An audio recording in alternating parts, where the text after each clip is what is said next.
आज चलो कोई नहीं सर, चलो शुरू करते हैं जी। ऑब्जेक्टिव, ये जो एक टॉपिक है इसके अंदर objective and significance, objective and significance,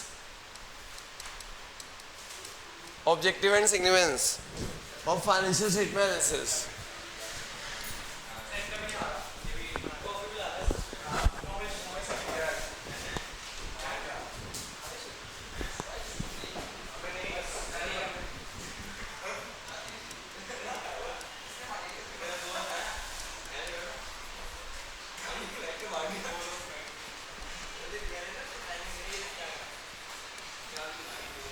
है जो objective and significance of financial statement analysis, ठीक है। जो ऑब्जेक्टिव्स क्या होते हैं और सिग्निफिकेंस क्या है फाइनेंशियल स्टेटमेंट एनालिसिस के। पहला ऑब्जेक्टिव है और सिग्निफिकेंस है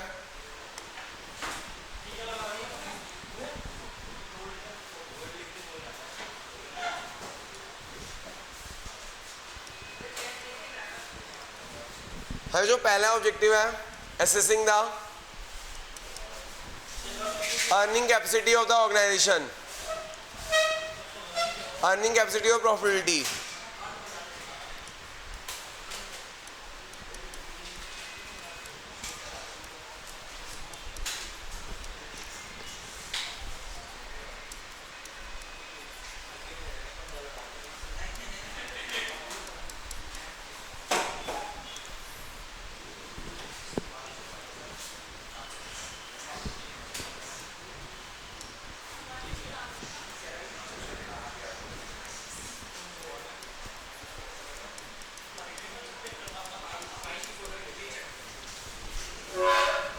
जो पहला ऑब्जेक्टिव है assessing the earning capacity of the profitability और profitability.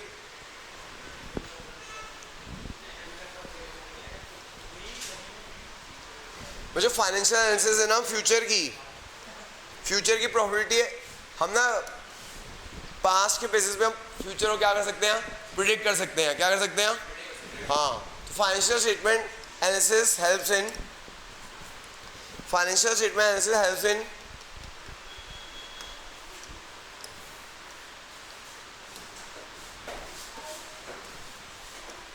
financial statement analysis helps in assessing future profitability of the firm, future profitability of an enterprise।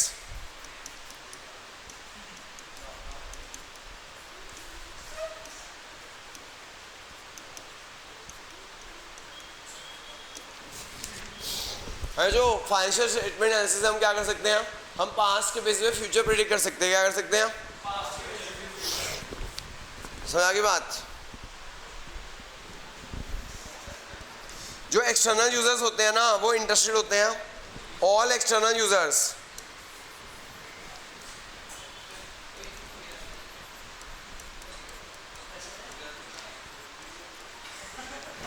All external users of financial statements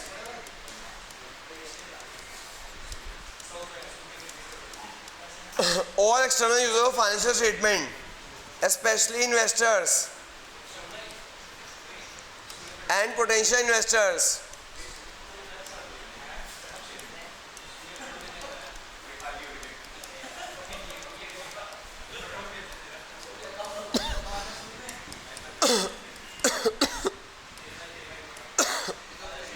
interested in earning capacity and forecast।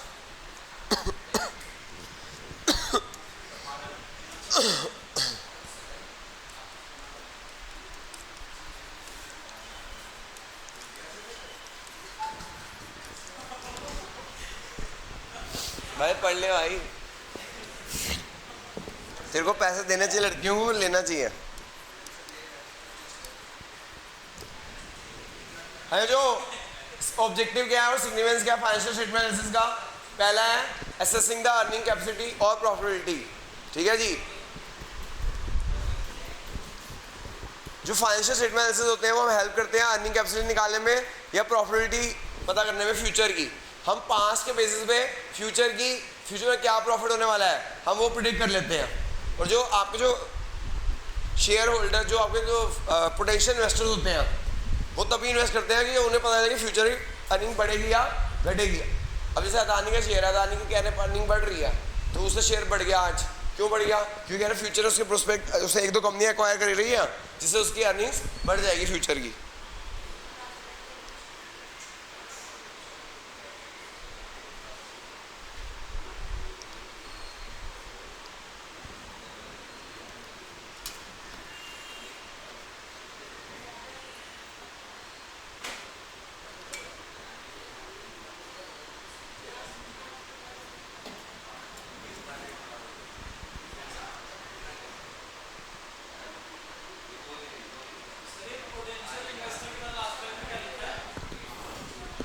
So a financial statement assessing future profitability of the enterprise.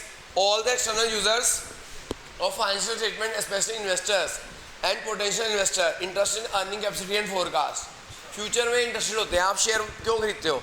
यार उस company का ना share बढ़ेगा। क्यों बढ़ेगा? क्योंकि उसकी earning बढ़ने वाली है। समझ आ गई बात? कोई कंपनी के आपको शेयर क्यों खरीदते हो? उसकी अर्निंग बढ़ेगी तो यानी कंपनी बड़ी बनेगी, तो आप भी बड़ा बनने का मौका।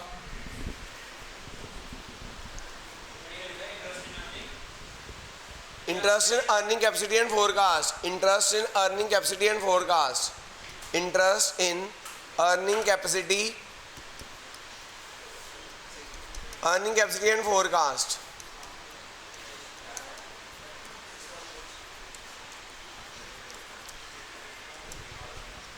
Hi, next.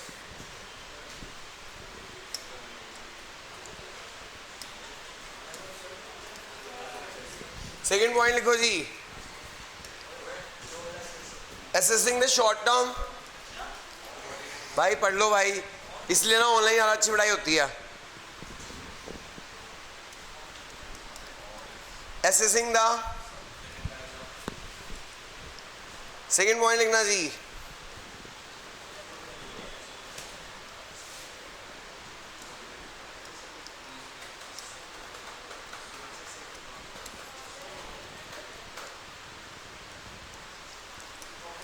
assessing the short term and long term solvency. Assessing the short term and long term solvency of the enterprise.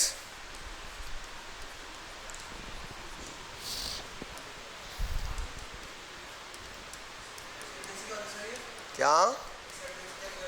Assessing the short term and long term solvency of the enterprise. क्या होता है? Solvency कि बेहतर हो गया solvent और not, कि हम अपनी लायबिलिटीज टाइम पे पे कर पाएंगे नहीं कर पाएंगे। सॉल्वेंट सुना है वर्ड? सॉल्वेंट कौन होता है? जो अपनी लायबिलिटी पे कर पाए। सोल्वेंसी, कंपनी शॉर्ट टर्म की लायबिलिटी पे कर सकती नहीं कर सकती, तो शॉर्ट टर्म होता है, शॉर्ट टर्म सोल्वेंसी पे कर सकती नहीं कर सकती। लॉन्ग टर्म सोल्वेंसी, फ्यूचर की जो लायबिलिटी है वो पे कर सकती नहीं कर सकती। समझ आ गई बात?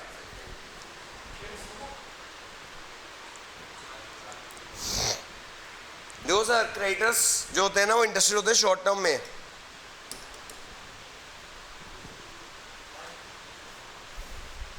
देखो जी, क्रेडिटर्स जो होते हैं हमारे,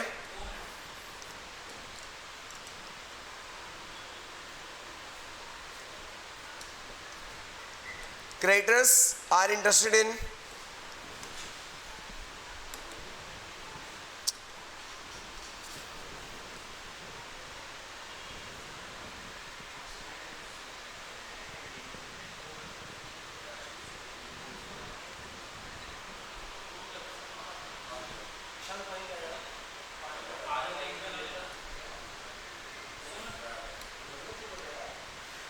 जो creditors are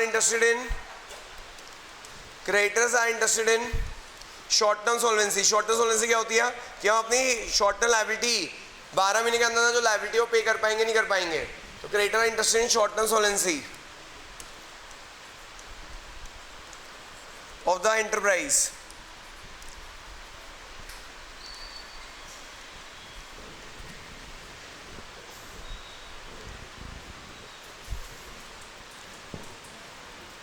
That is, we are able to pay current liability on time or not. We are able to pay current liability on time or not.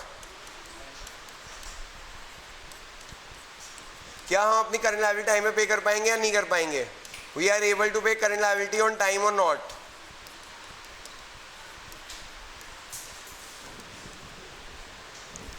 Debenture holders और लेंडर्स होते हैं,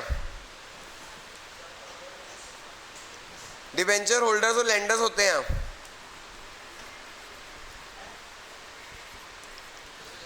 debenture holders and lenders are interested in long term solvency.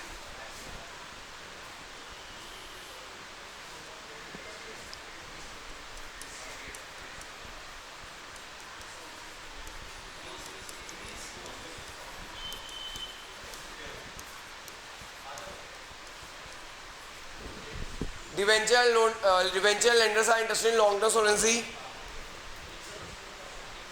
That is, company is able to pay loan amount, company is able to pay principal and interest or not.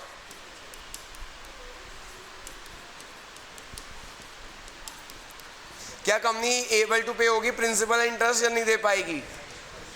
क्या company principal interest दे पाएगी या नहीं दे पाएगी? ठीक है, ये तो दूसरा ऑब्जेक्टिव है भाई। ये आपके जो फाइनेंशियल स्टेटमेंट एनालिसिस है, short term and long term solvency of the enterprise पता करने में हेल्प करती है। क्या हम अपनी लॉन्ग टर्म लायबिलिटी पे कर पाएंगे, क्या हम अपनी शॉर्ट टर्म लायबिलिटी पे कर पाएंगे? शॉर्ट टर्म सोल्वेंसी बताती है कि हम करेंट लायबिलिटी पे कर पाएंगे, लॉन्ग टर्म सोल्वेंसी बताती है क्या हम फ्यूचर में अपने लोन और उसका इंटरेस्ट पे कर पाएंगे।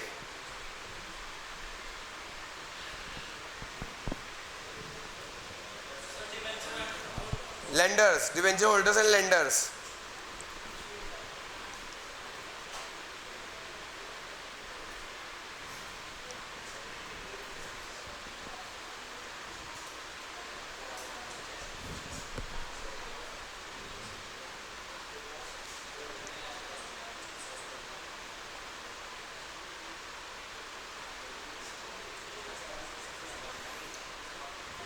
अभी हो गया?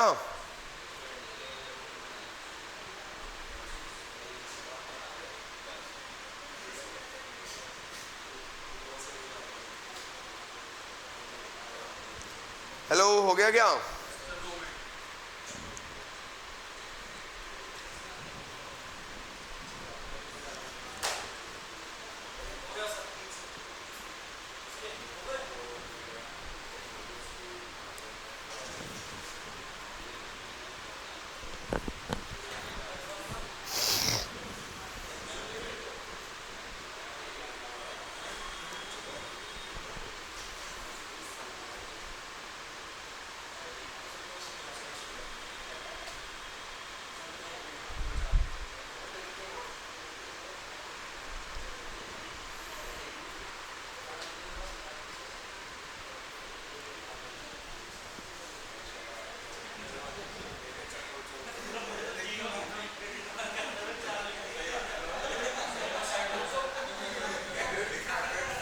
सर आप ना, आपको बताऊँ, कल जो था ना, मैंने कल जो पिछली क्लास रिपीट कराई थी, वो जो 1 घंटे में हुआ था, हार्डली आधे घंटे में खत्म हो गया था। तो मोरल स्टोरी, आप लोग पढ़ने ही नहीं आते, आप मस्ती करने आते हो, बाकी आगे समझो। इसे तो ऑनलाइन ही कर लिया करो भाई तुम लोग।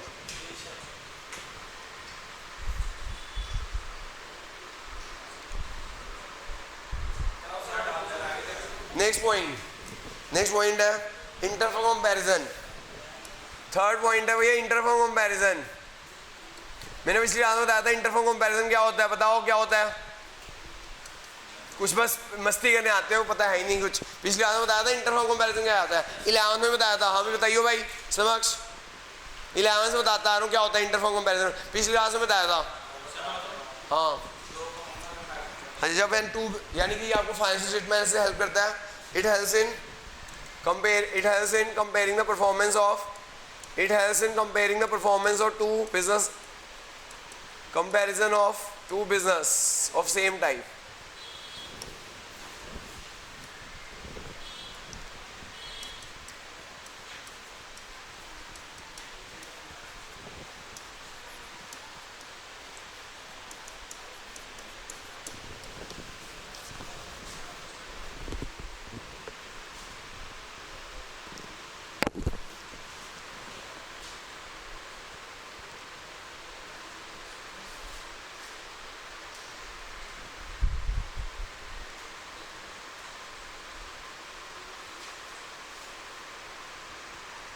हाँ जी आगे चले जी।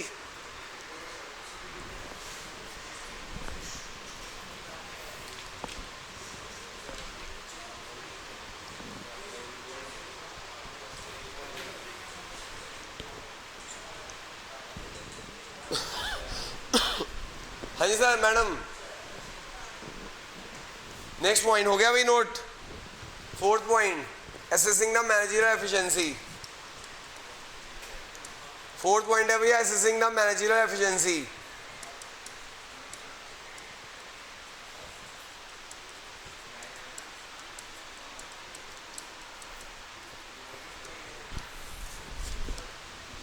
सर बातें कर रहे हो इसलिए आप नोट नहीं कर पा रहे हो।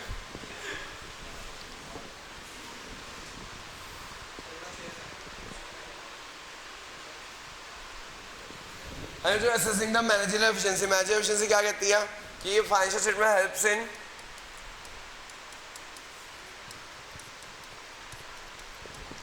Financial statement analyse helps to identify the areas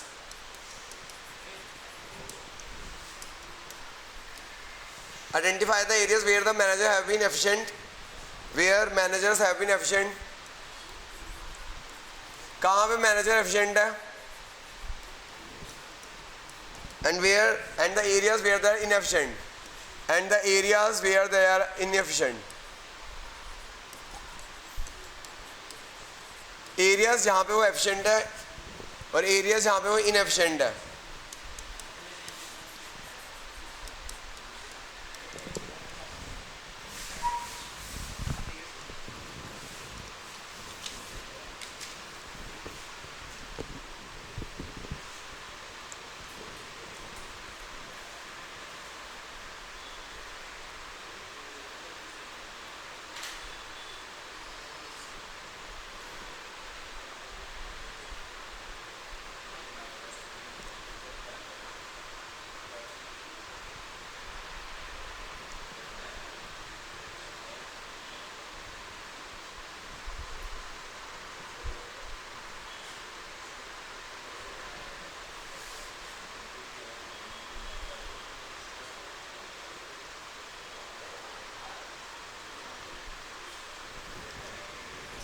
आगे चलते हैं जी।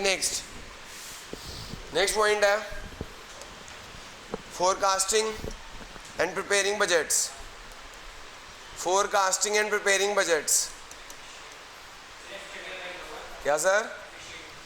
कौन एफिशिएंट है कौन इनएफिशिएंट है ये पता लगाने में हेल्प करती है। Financial statement helps to identify the areas where manager have efficient and the areas where they are inefficient. Sir इतना ध्यान लगाएगा ना, मैं बोलता हूँ तो ध्यान लगाएगा, समझ आ जाएगा। बातों में ध्यान छोड़, अलग बैठ। Next forecasting.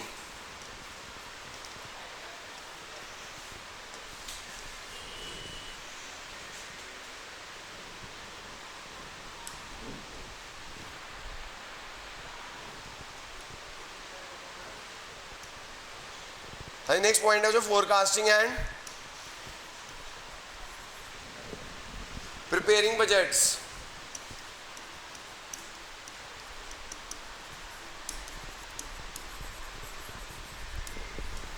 ये फाइनेंशियल स्टेटमेंट्स आपको करती है फोरकास्टिंग में, बजट बनाने में।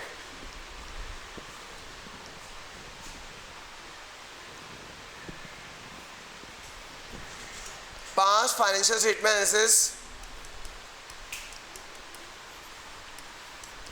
पांच financial statement analysis helps in assessing development in future, helps in assessing development in futures कि फ्यूचर में क्या डेवलपमेंट होने वाली है।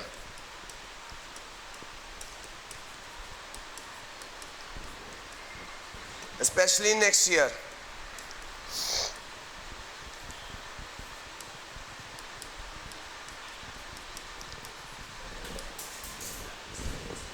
It may be possible to forecast next year with this, it may be possible to forecast for the next year। हम forecast कर सकते हैं नेक्स्ट ईयर के लिए।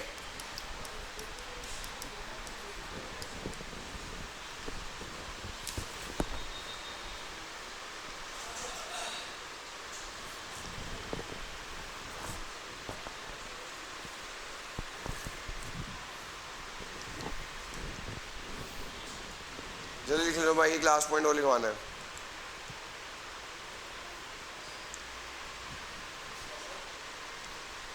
एक पॉइंट और लिखवाना है।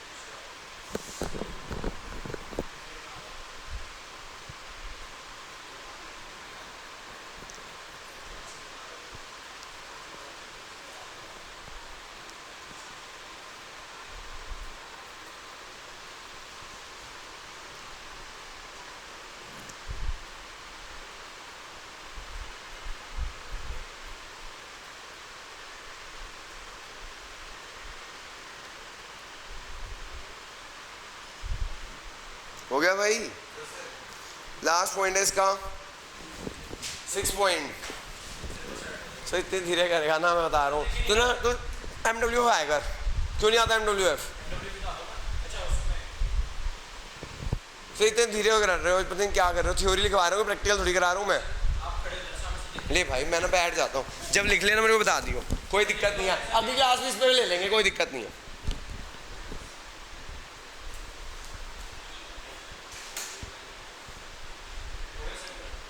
कोई बात नहीं, 2 मिनट और नोट कर ले।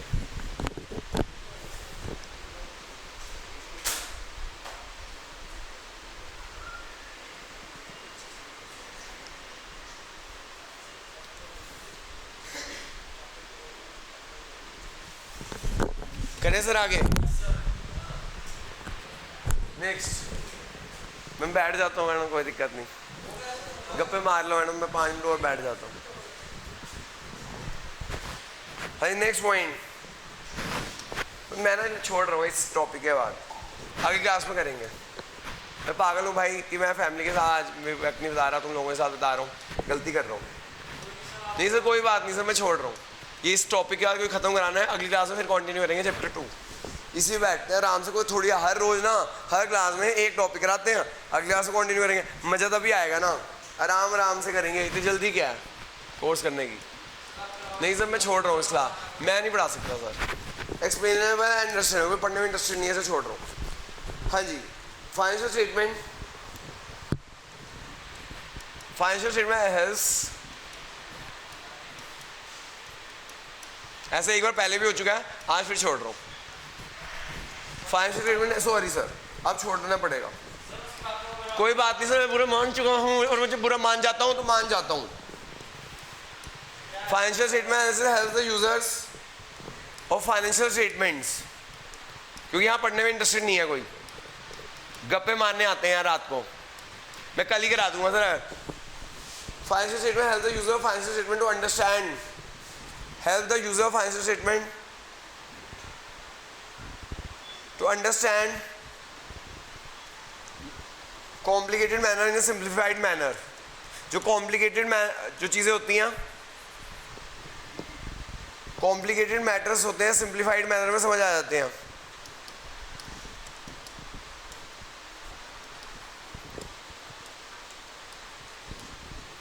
with the help of graphs, यहाँ पे हम ग्राफ्स बनाते हैं, डायग्राम्स बनाते हैं, तो उनसे बहुत आसानी से समझ आ जाता है।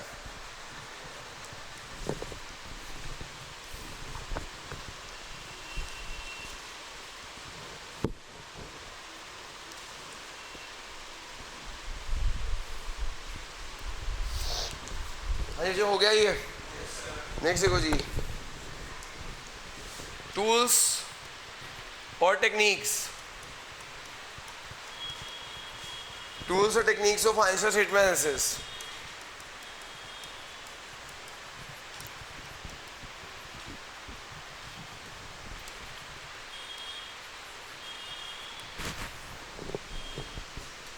सर इनको टूल्स बोलते हैं। पहला है कंपैरेटिव स्टेटमेंट्स, यानी comparative statements, that is comparative balance sheet and profit loss।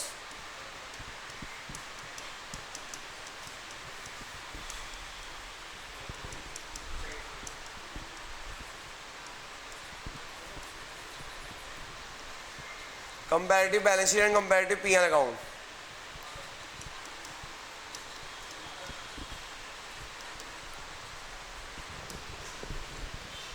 common size,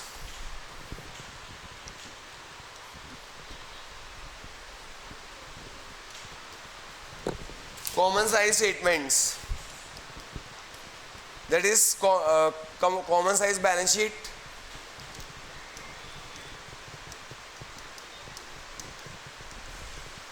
and common size profit loss.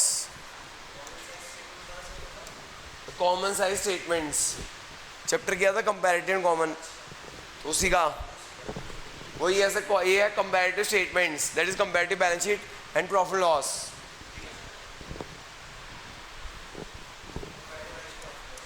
यहाँ है भैया comparative common size statement, common size balance sheet and common size income statement.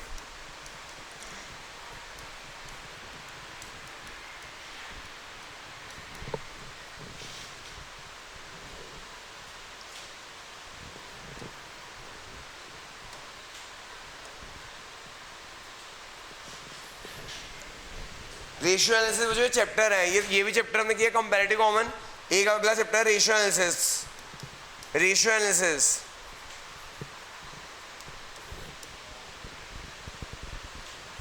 it shows the relationship between two variables. It shows relationship between two dependent or independent variables. It shows the relationship between two dependent and independent variable.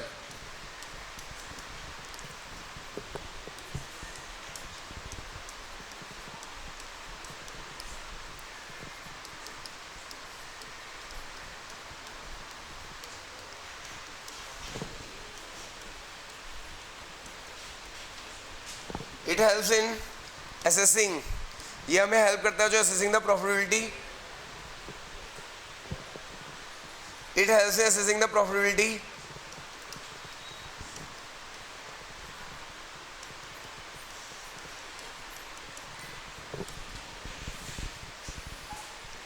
Solvency, liquidity,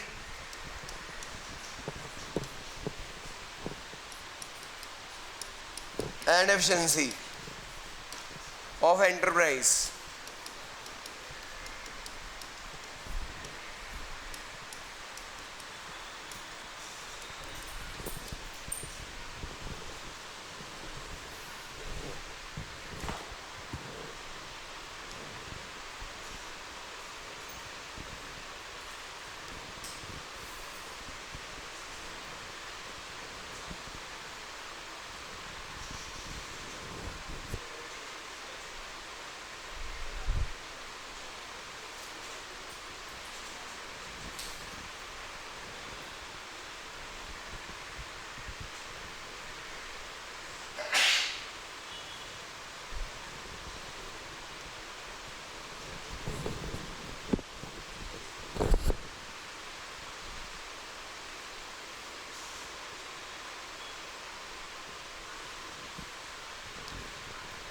शुरू करें.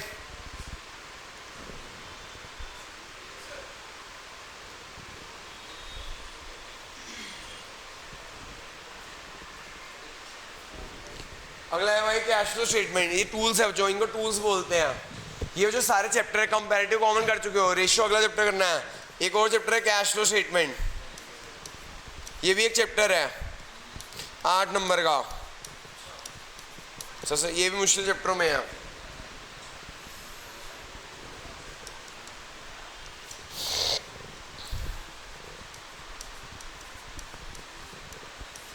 जो cash flow statement है, statement which shows cash inflows. It is a statement which shows cash inflows and cash outflows.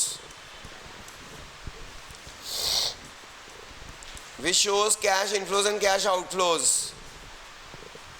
ये बताते हैं कहां से cash आ रहा है और कहां से कैश